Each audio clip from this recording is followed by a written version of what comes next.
Hi hello. നാട്ടിലേക്ക് പോകുന്നതിൻ്റെ ഒരു അവസാനഘട്ട ഷോപ്പിങ്ങിന് ഇറങ്ങുകയാണ് ഞാൻ റെഡിയായി, കുഞ്ഞും കൂട്ടത്തിൽ റെഡിയായി. കാരണം അവനെ ബേബി സിറ്റിങ് വിടണം, ഇല്ലെങ്കിൽ ഇവനെ കൊണ്ട് ഷോപ്പിങ്ങിന് പോകാൻ പറ്റില്ല. അതിനു മുന്നേ ഞങ്ങൾക്ക് ഹോസ്പിറ്റൽ വരെ ഒന്ന് പോകണം. വേറൊന്നുമല്ല, കക്ഷി ചെറുതായിട്ടൊരു ചെറിയ കഷ്ണം പഞ്ഞെടുത്ത് ചെവിയിലിട്ടു. അതും എടുത്ത് അവനെ ബേബി സിറ്റിങ്ങിലാക്കി നേരെ നെസ്റ്റോയിലേക്ക് വിട്ടു. അകത്തേക്ക് കയറി കഴിഞ്ഞാൽ പിന്നെ എന്നെ വാങ്ങാനാണ് ഞാൻ അങ്ങോട്ട് പോയെന്നുള്ള കാര്യം ഞാനങ്ങ് മറക്കും. ചുമ്മാതാണെങ്കിൽ ഇതൊക്കെ ഇങ്ങെടുത്ത് നോക്കും.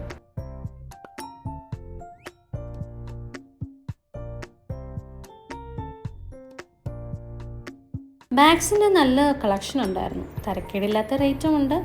ഇതെനിക്കിഷ്ടമായി. ഇത് ഞാനിങ്ങെടുത്തു.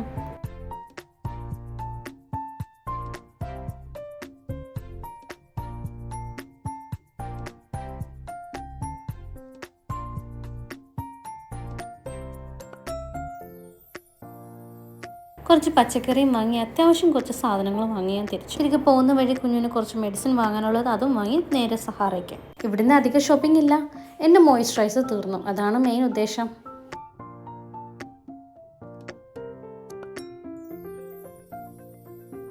ഇനി അടുത്ത ലക്ഷ്യം ഡേ ടു ഡേ ആണ്. അവിടെ കൂടെ പോയി കഴിഞ്ഞാൽ ഇന്നത്തെ ടാസ്ക് തീർന്നു. ഞാൻ ഇപ്പോൾ നിൽക്കുന്നത് ഷാർജയാണ്. ഈ വേലിക്കപ്പുറം അത് ദുബായ് ആണ്. അവിടെ ഡേ ടു ഡേയിൽ നല്ല കളക്ഷൻ ഉണ്ടെന്ന് എൻ്റെ ഫ്രണ്ട് പറഞ്ഞിട്ട് അങ്ങോട്ടേക്ക് വെച്ച് പിടിപ്പിക്കുകയാണ്. ഇച്ചിരി നടക്കാനുണ്ടായിരുന്നു.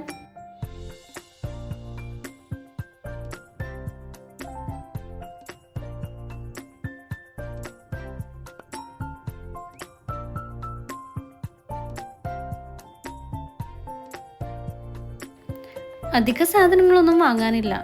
എന്തെങ്കിലും വിട്ടുപോയെങ്കിൽ വാങ്ങാമെന്നുള്ള രീതിയിലാണ് ഇറങ്ങിയത്.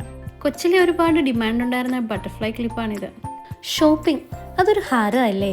ഷോപ്പിങ്ങിന് ഇറങ്ങിക്കഴിഞ്ഞാൽ പിന്നെ ചുറ്റുമുള്ളതല്ല, പേഴ്സിലുള്ളത് കൂടെ കാണാണ്ടാവും എൻ്റെ സാറേ. ഇത്ര നേരം എനിക്ക് അത്ര നല്ല രസം തോന്നിയില്ലെങ്കിലും ഇപ്പം മുതൽ നല്ല രസം കയറി തുടങ്ങി. ഇതൊക്കെ നല്ല രസമല്ലേ. പക്ഷെ സ്ലീവ്ലെസ് യൂസ് ചെയ്യാത്തതുകൊണ്ട് ഇതൊക്കെ എങ്ങനെ പെയർ ചെയ്യണമെന്നൊരു ഐഡിയ ഇല്ലാത്തതുകൊണ്ട് ഞാൻ വാങ്ങാൻ നിന്നില്ല.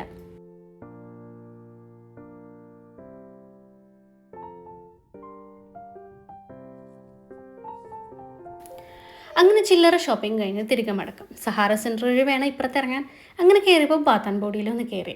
അപ്പോഴത്തേക്ക് വിശന്നു. ഫുഡ് മേടിച്ചിട്ടായിരുന്നു പിന്നെ മടക്കം. അങ്ങനെ എല്ലാവിധ ഷോപ്പിങ്ങും കഴിഞ്ഞു. തിരികെ ഇനി കുഞ്ഞിനെ പോയി എടുക്കണം. അങ്ങനെ ഈ വ്ലോഗ് ഞാനിവിടെ നിർത്തുന്നു. Thanks for watching.